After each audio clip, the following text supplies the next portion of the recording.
പൊന്നുമോനെ ഖുർആൻ പാരായണത്തിൻ നിയമങ്ങൾക്കുള്ളതും നന്നായി അതപോടെ കേട്ടിടൂ, ഹയാത്തിൽ പകർത്തിടൂ, ഉന്നത്തിന്റെ നിയമമൂർത്തിടൂ.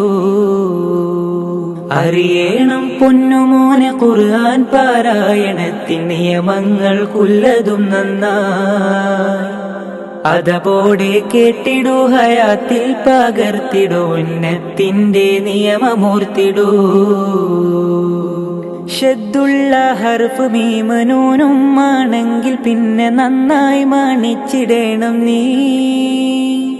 സാക്കീനം മീമിൻ ശേഷം ബാഹും മീമും വരുന്നതെങ്കിൽ ഉന്നത്തു നൽകു നീ.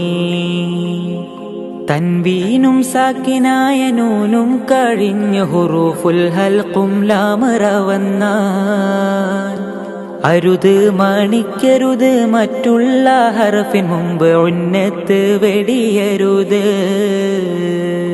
ബായിന്റെ മുമ്പ് വന്ന തൻവീനും സാക്കിനായ നൂനും മീമാക്കി മറിക്ക്.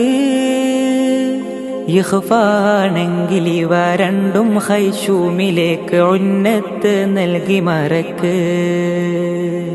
നൗമി എന്നുള്ള 4 ഹർഫിൻ മുമ്പാണതെങ്കിൽ ശബ്ദോടെ ഉച്ചരിക്കണം.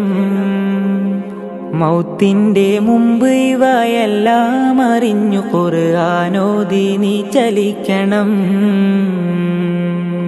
അറിയണം പൊന്നുമോനെ ഖുർആൻ പാരായണത്തിൻ നിയമങ്ങൾക്കുള്ളതും നന്നായി അതപോടെ കേട്ടിടൂ, ഹയാത്തിൽ പകർത്തിടൂ, ഉന്നത്തിന്റെ നിയമമൂർത്തിടൂ.